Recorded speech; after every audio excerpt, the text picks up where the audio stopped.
Hello, I'm NES Cardinality, and this is my AGDQ2019 submission for The Adventures of Bayou Billy.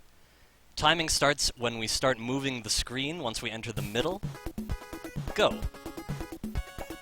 So this game is known for being notoriously difficult. The enemies like to just jump around and mess with you, and they're very difficult to defeat in any coordinated fashion.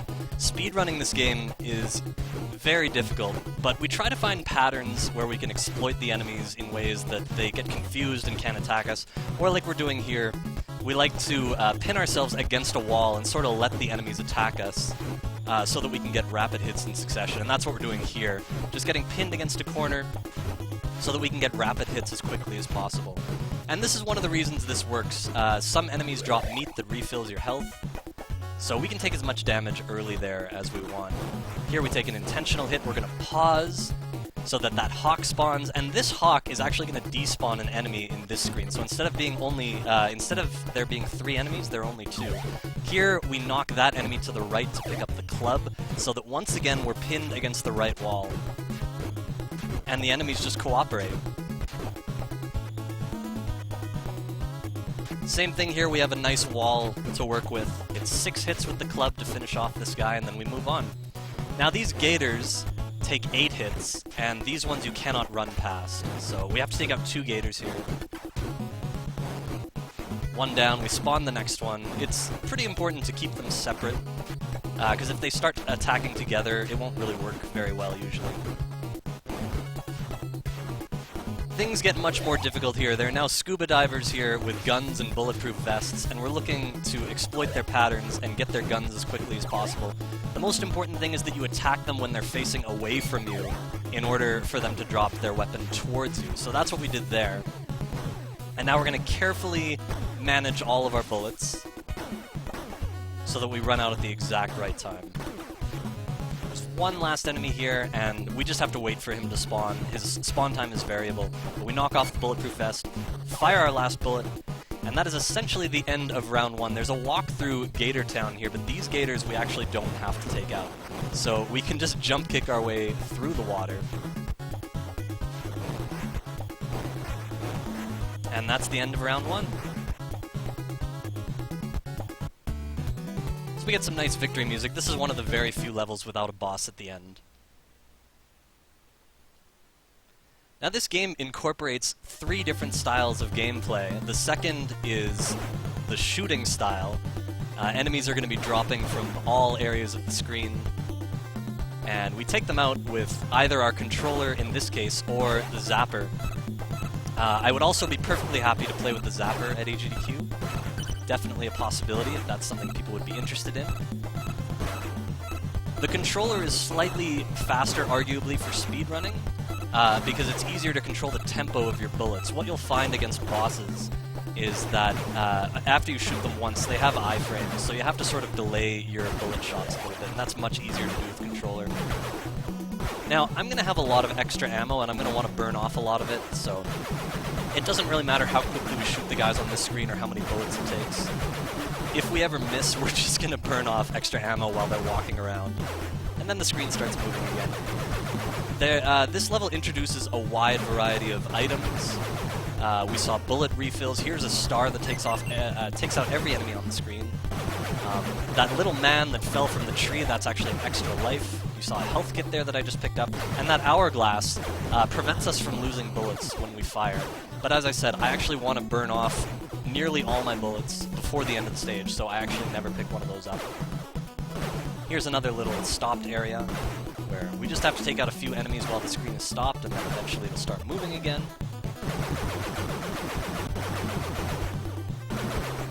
And again, I'm not worried about my ammo at all. I guess I got a little low here. We can pick up a little bit extra here, but I'm gonna burn it all off. So at the very end of the level, whatever bullets you have give you bonus points. So here's the boss of level 2. It's basically entirely up to RNG whether he stays on the screen or flies from side to side. And that's the determining factor in speedrun. So here he's flying off the sides every time, just being annoying. Finally he's deciding to stay on screen, and we can just shoot him until it's over. We get down to 1 bullet. It turns out if you get down to 0 bullets as a failsafe for speed's sake, the game actually kills you when you run out of bullets. So we always have to keep that one extra bullet at the end. Stage 3, because we didn't die anywhere, we still have a club, and we're going to use that to our advantage. Now, you hear that sound when our opponent hit us with the club. We have a bulletproof vest on. That actually not only blocks bullets, it also breaks clubs when we're attacked by them. So he attacked once with the club, and it actually broke. This section with 2 gators requires a very specific setup. They can't be skipped. So we got one, and now we're going to very carefully take out that bird and set ourselves up for the second one. Gators take 8 hits. Every once in a while, you can get off a double hit. We saw a few double hits. But it's totally up to RNG whether or not the gator will pause after you hit him once to allow you to hit him a second time. This guy's really cooperating nicely. That was awesome. And then here again, we want to coax this guy to the right of the screen if he's going to attack us, but he hasn't attacked us so far. There we go. 7 hits to take him out, and we're on our way. Next, this guy, we're going to attack him in a fashion where basically he gets confused and he doesn't attack us. And now this guy, we want him pinned against the right wall because he's going to drop that meat, and we want to make sure that that's dropped to the right and not to the left. So that's much better for speed. Things get a little scary here. We want to be really careful how we fight these guys. It's also got to be fairly fast. But we want to keep as much life as possible for the end boss, which is coming up very shortly.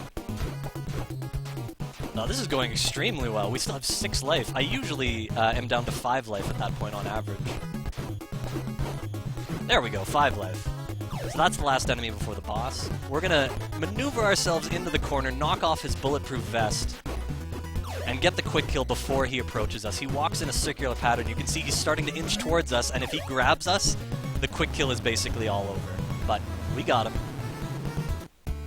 Help me! On to stage 4, where the third style of play is incorporated, the driving style. There's a lot to say about this. The B button shoots bullets, the A button fires grenades, but you can only have one or the other on the screen and only one at a time. The grenades, while they could technically land on a driving car, it's really dangerous to try and take out jeeps with your grenades. So basically you're just going to be using the B button for ground stuff and the A button for stuff in the air. Now when you're going around a curve, if you see a plane in the air and a jeep on the ground, you do not want to fire a grenade at the plane because the jeep is going to approach while the grenade is still in the air going towards the plane. There are also rocks on the ground to avoid. They usually spawn at the same points. If there are too many sprites on the screen, sometimes one of the rocks won't spawn. And another thing you'll see is when we're going around curves, when we're firing bullets at enemies, sometimes it looks like we're firing just off the side of the road and it'll hit the jeeps. All I can say is you sort of have to get used to where the hitboxes are actually traveling by experience. Whenever you're going around curves, things will not look like what the game is actually interpreting. But I've gotten pretty used to that. So here, we don't want to fire to the left when we're going around a left curve to hit a jeep on the right. Everything's going pretty smoothly so far. Plenty of time for donations to be read in this stage. More of the same until the end. We're about 2/3 of the way through now. But yeah, I will, other than that guy, I will usually throw a grenade at a plane when we're on a straightaway. You can see how close that bomb came to hitting my jeep, but I'm pretty familiar with the hitboxes. We avoided a jeep there and took a hit on the side, but taking crashes in this level and the next level is not a very big deal. You just respawn in the middle of the road and you can be on your way. As you can see, it only takes about 3 seconds for our jeep to go from 0 to 180 miles per hour. This is the world's least realistic jeep in history, I would say.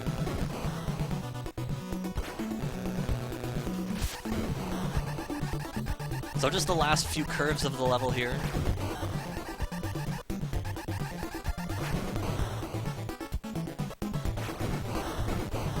Now in this stage, there's no difference between the blue and gold vehicles, but in the next stage, if you pass a gold vehicle, it will take a couple seconds and then it will come back on the road from behind you on the right side of the road. So that can be really dangerous.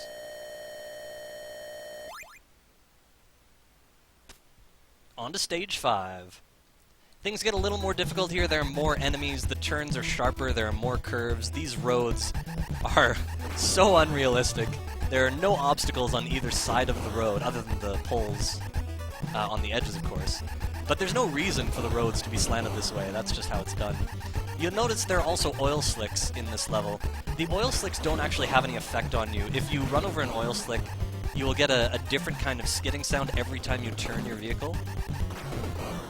But it doesn't actually do anything. I figure the programmers left the possibility open, and then they just sort of either forgot or left it out entirely. So you can go over oil slicks with no penalty. You'll also notice sometimes the curves are sharper, but they don't swing your Jeep to the outside as strongly. That's another instance of the fact that what you see on screen is not exactly what was programmed into the game at all times. And again, if we try to grenade a helicopter, the helicopters are exactly the same as the planes, but you'll see right there, I came out of a curve, my grenade went right through the helicopter, and that's because the hitboxes, where the enemies are displayed, it gets a little confused relative to where the hitboxes actually are as you swerve out of that turn. So some weird things happening, but I'm pretty used to all of those little details for the most part.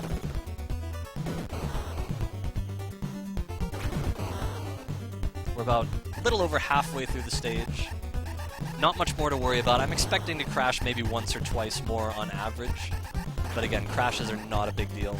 If we have to avoid a missile and we happen to, you know, hit the edge of, like a pole on the edge of the road or something, it's not that big of a detriment. So we want to make sure we don't pass any of those gold Jeeps.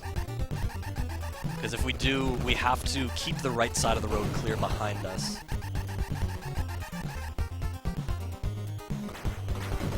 Getting close to the end of the stage already here. Okay, we did just pass one, so we have to make sure we go to the right, and there he comes back.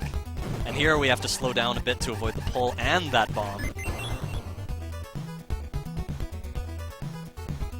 We can fire a grenade at this guy, and this time it actually hit him.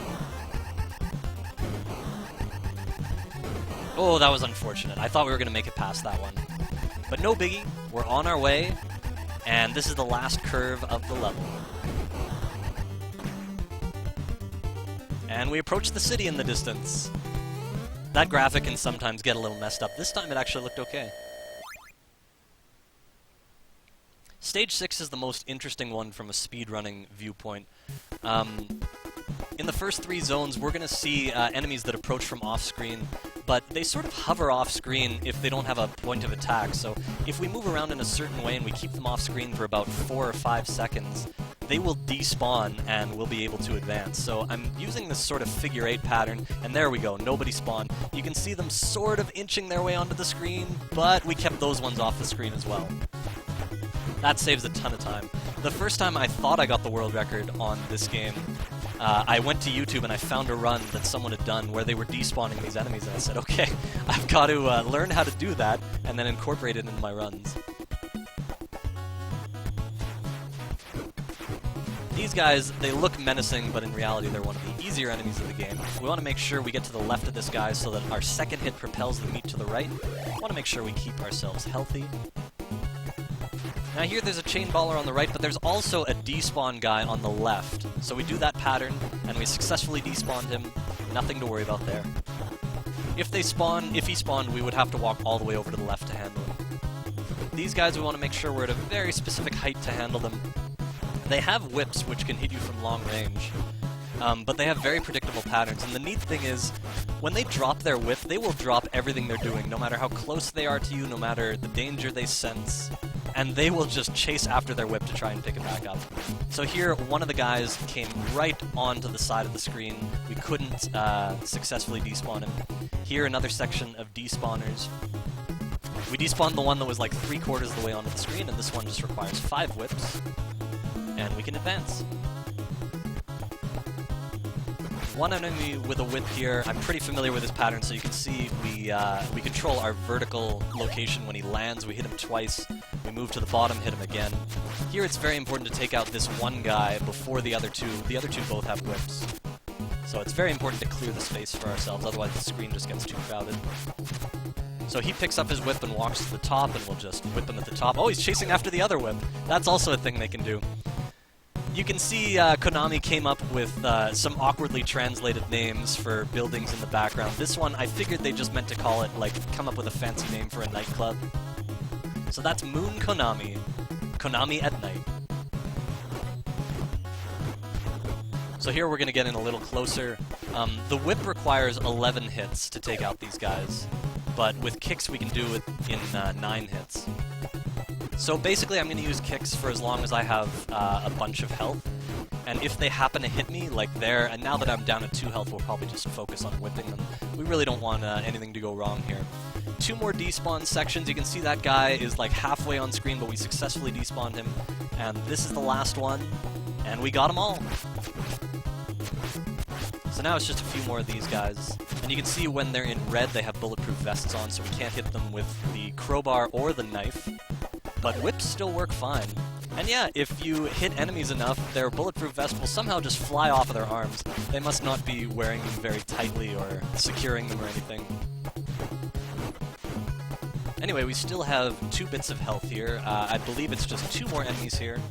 This guy was carrying a knife, but again, he can't harm us with that because of our bulletproof vest. 1 more enemy to go. I'm being very careful to avoid the other items on the screen. The whip is really the best weapon in the game, other than bullets, but bullets sometimes run out, and they only last for 1 stage. So that's it for stage 6.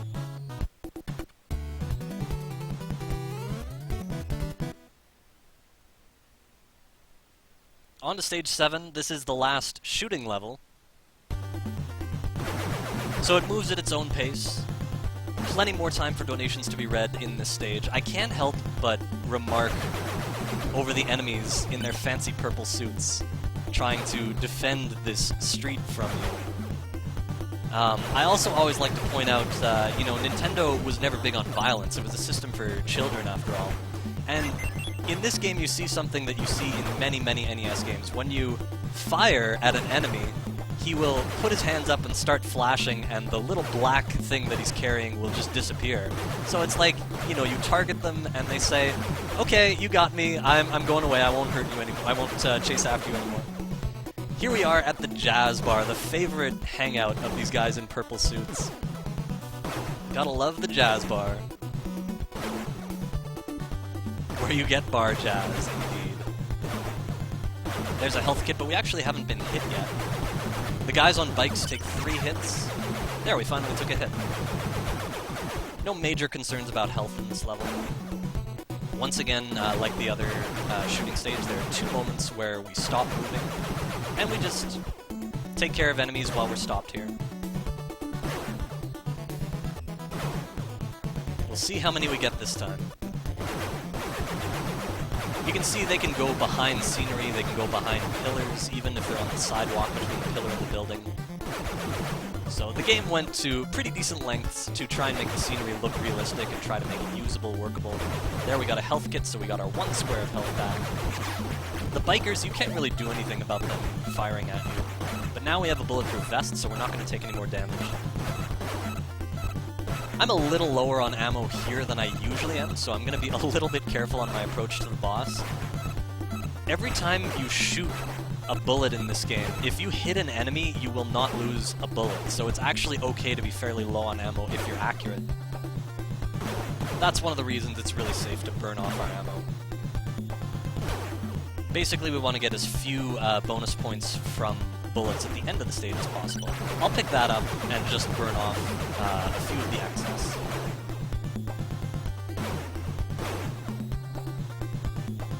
Let's go with 28 bullets this time. 2 guys, I want to take out the guy that's shooting first because we can't block his bullets, but the guy who's throwing knives, we can actually shoot the knives away, and he'll just throw them from his person, so we can aim at him and we'll hit the knives automatically. We'll waste a little bit more ammo here. We're on to the end of the game.